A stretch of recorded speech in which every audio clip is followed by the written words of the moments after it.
आज हम एक नया टॉपिक पढ़ने जा रहे हैं, समांतर रेखाओं के गुण, जो कि बहुत ही इम्पॉर्टेंट है। ठीक है, ये आपको 10th तक के सिलेबस तक है। तो समांतर रेखाओं के गुण, समांतर रेखा किसे कहते हैं? इस तरह के जिसमें समान अंतर हो, दो रेखाओं के बीच में समान अंतर हो, उसे हम बोलते हैं समांतर रेखाएं। तो समांतर रेखाओं को जब एक रेखा काटती है तो उसके कुछ गुण होते हैं, मतलब इसकी कुछ खासियत हैं, वो हम इस आज के टॉपिक में पढ़ेंगे। तो क्या गुण है? तो समांतर रेखाओं को जब एक रेखा काटती है तो देखिए यहाँ पे कितने सारे कोण बन रहे हैं। 1 2 3 4 5 6 7 8, ये 8 कोण बन रहे हैं ना। अब इन 8 कोण की एक खासियत है। क्या खासियत है? तो देखिए,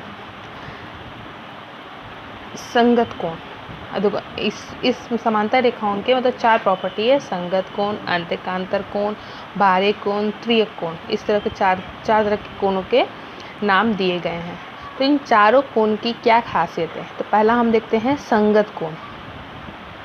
ठीक है, संगत कोण। तो संगत कोण जो है, यानी संगत में रहना। तुम्हारी संगत में कौन है, इस तरह से हम बोलते हैं ना, संगत कोण। ठीक है, तो संगत कोण होता है जो सीढ़ीनुमा होता है। सीढ़ीनुमा यानी सीधे सीढ़ी। जैसे कि अगर आप समझ लीजिए ये 2 सीढ़ी है, ओके, स्टेप बाय स्टेप। तो 5 पे अगर आप हैं तो नेक्स्ट स्टेप आपका कहाँ होगा? 1 पे होगा कि नहीं? यानी 5 1 के इक्वल है, यानी कोण 1 बराबर है कोण 5 के बराबर। तो ये किस कारण से बराबर है? तो हमारा रीज़न आता है कि संगत कोण से बराबर है, ये दोनों संगत कोण है। ठीक है, उसी तरीके से देखिए, अगर आप 6 पे पैर रखेंगे तो कहाँ पैर रखेंगे? नेक्स्ट स्टेप कहाँ होगा आपका? कोण 2 पे, यानी कोण 2 बराबर है कोण 6 के। सेम दिस प्रोसेस अगर हम इस सीढ़ी को उल्टा कर देते हैं, ठीक है, तो अगर 4 पे पैर रखेंगे तो नेक्स्ट स्टेप कहाँ होगा? 8 पे। 3 पे पैर रखेंगे तो नेक्स्ट स्टेप कहाँ होगा? 7 पे। यानी 4 का संगत कोण आएगा 8 और 3 का संगत कोण आएगा 7। तो संगत कोण, 2 समांतर रेखाओं के बीच में 4 संगत कोण बनते हैं। ठीक है, और ऐसे आपने बहुत जगह देखा होगा या दूसरी बुक्स में आपको मिलेगा। संगत कोण देखने का एक और तरीका है। संगत कोण F के रूप में बनता है, ये इस तरह से F। ये देखिए, कोण 3 और कोण 7 बराबर है, ये F बन रहा है ना। फिर अगर दूसरा देखते हैं इस तरीके से, ठीक है, इस तरह से आपका कौन सा बन रहा है? कोण 5 और कोण 1 बन रहा है। देखिए, F कोण 5 कोण 1 बन रहा है, ये 3। इस तरह से फिर आपका कोण 6 और 2 भी F में बन रहा है। ठीक है, फिर कोण 4 और 8 भी देखिए F में बन रहा है ना, उल्टा F बन रहा है। तो F आकार में भी संगत कोण रहता है। मतलब इस तरह से ये लॉजिक हुआ एनालाइज करने के लिए, संगत कोण किस तरह से रहता है और बाकी के कोण का भी है इस तरह से। ठीक है, तो ये हमारा संगत कोण। नेक्स्ट आता है आपका अंतःकांतर कोण। ये 2 बहुत ही इंपॉर्टेंट टॉपिक है, संगत कोण एंड अंतःकांतर कोण। ठीक है, इसमें मतलब ये ज्योमेट्री का आधार है।